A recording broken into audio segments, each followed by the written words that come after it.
Good morning guys, welcome back to my channel. Today is December 13, Wednesday and 5 in the morning. Ganito ang ginagawa natin everyday, every morning. Nagigising tayo ng maaga kasi kung sa nagkakaedad na, konti lang ang tulog, marami tayong inigisip at ginagawa. For today's topic, papakita ko sa inyo kung magkano yung naging profit natin from October up to this date, December. Pinili talaga nating magkaroon ng income that time kasi meron tayong pinaglalaanan na gastos sa ngayong December. So, importante siya kaya pinilit natin na hindi malugi. Pasensya na kayo, maingay dito. Ganito talaga dito sa Calento, maaga pa lang gising ng mga tao kasi malapit na kami sa palengke. So, kahit sa third floor tayo ay rinig pa rin.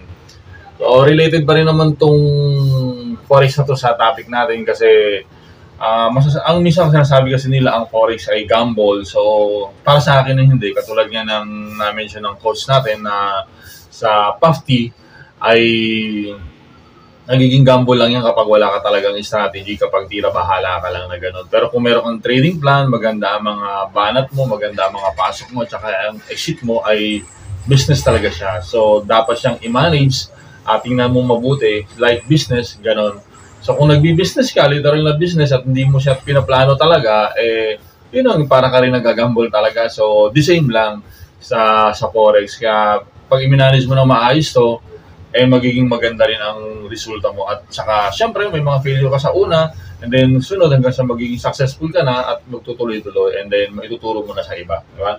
Ngayon papakita ko sa inyo yung naging profit natin. So i-record muna natin. Ayan, and then open natin ang email natin, ito. Okay, salamin tayo. Yan, bubusina na sila doon. So every month kasi ang platform ko pala mga guys ay SM. So recommended yon. Yun yung isang magandang bagay kapag may grupo ka kasi makakapag-refer sila ng legit na platform ng forex trading. Marami kasing nagkalat ng mga scam dyan.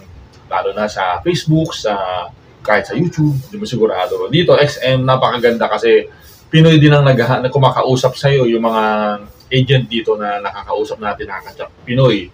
At saka pag meron tayong gustong ipaayos, minsan tumatawag tayo sa kakilala natin sa PAFT, sila na mismong kumokontak dito sa mga ahente sa broker natin dito sa XM, and then kinokontak tayo, nagugulat nga tayo. Meron talagang napaka-personal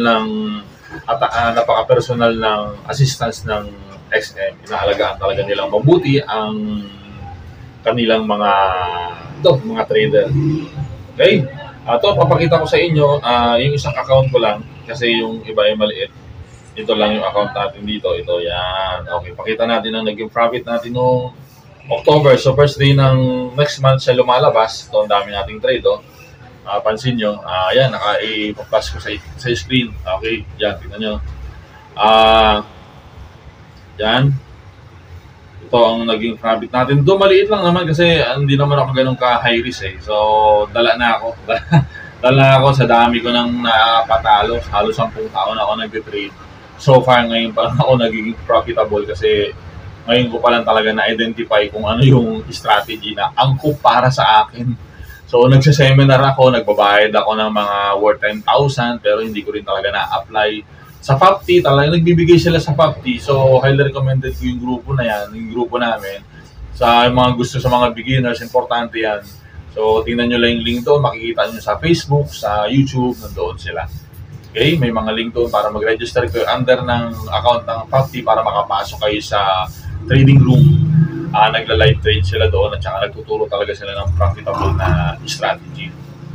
Ito, maliit lang siya, $85.66. So for the month of October. And then for the month of November, hanapin natin sa December 1. Okay. Ayan lang Okay, tingnan natin account. Ito, account natin ay, 770. Yan. Yan, 770. Dami tayong trade. Ano lang to, ultra low ang account ko. Ito, 105, medyo lumaki. So, 85, 105. Okay, and then, as of today, as of kahapon pala, December 12, Ito pala guys, yan. Yan guys, and then makikita mo sa account history. Okay, pakita ko lang ha. Hindi ko sa pinagyayabang, gusto ko lang makita kasi syempre proud din ako after how many years. So, 88.57. And then calculator, 88. Eksaktuhin na lang natin mga guys. So, nung month of October, 85 plus November, 105 plus 88, $278. Maliit yan. So, sa mga expert, maliit yan. Lani capital naman natin, hindi naman ganun kalakihan. Wala lang, nakakatuwa rin lang kasi parang may extra ka. Kasi ang tinatarget ko lang naman talaga ay mahigitan yung interest sa bangko. Yun na. Maliit, di ba? So, at saka sa Paymaya, natutuwa ako, tumutubo ang pera natin doon. So, pero, mas naano ako dito na mas mahigitan yun. Yun lang naman ang naging target ko for the meantime. Okay?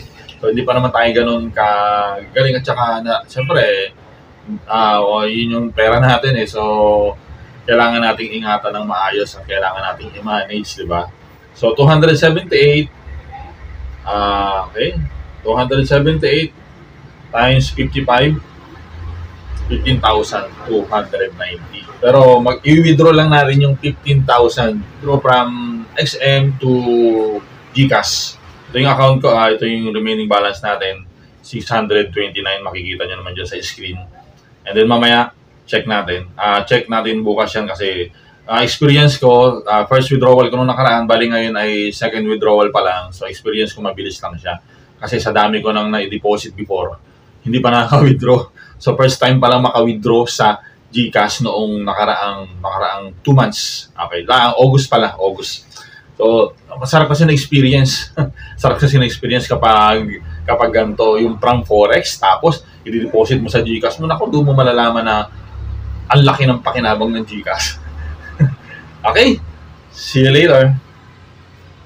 Okay guys, nandito na tayo sa XM website, sa ano natin, naglagay na tayo, members. Okay, area.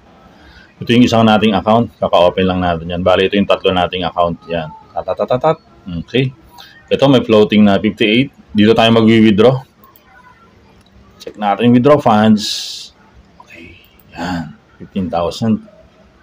Withdraw tayo. $277. So, before tinry ko sa bank. Pero kasi marami akong na-deposit noon from GCash. So, priority daw muna ang GCash. Second withdrawal. 773 account. Okay, i-edit ko na lang 55.35.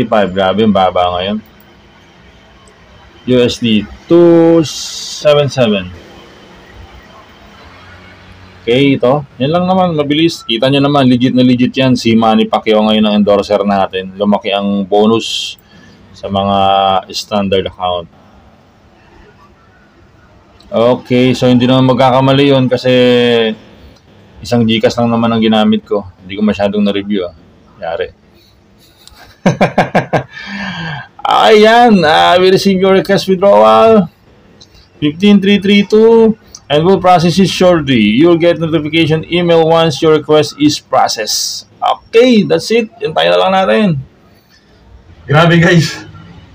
Napabalik ako sa upuan. Wala pang ilang minuto, mga 3 minutes siguro. Wala pang 5 minutes. May na-receive agad tayong confirmation kay GCash. Nakakatawa, ang bilis, no? Bumabawi sa XM sa mga dati ko ng lugi.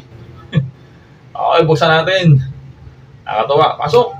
Pero hindi pa natin ngayon i-withdraw yan. Yun! Bam! Naka-record ba? Come on, processing. Wala. Wala pa. Nangyari. Surprise! Surprise! Ay, gulay. Natagal pa, oh.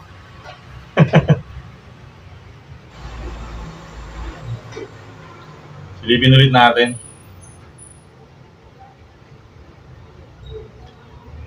Ayaw pa rin. Secret? Ba't secret? Ay, ganun ba? Ba't secret? Kasi malaki, oh. Ano nangyari? Wow. Wow. Meron na. Wow. Yung pala, naka-hide. Ayun na guys, oh. Kita nyo? 15,900 na kasi nung nakaraan ay 600 lang, no? Ngayon, 15K na. 15,333 ang na-receive natin. Ano? Bilis. Ang bilis ni XM2 GCash. Pero gamitin nyo na maayos ang GCash nyo kasi maraming scammer nyo. Ayun lang. Hindi pa natin yung video to. Si Mrs. ang pang-video natin dito. Kung nagustuhan nyo naman ang video natin, please like, share, and subscribe. Until next time!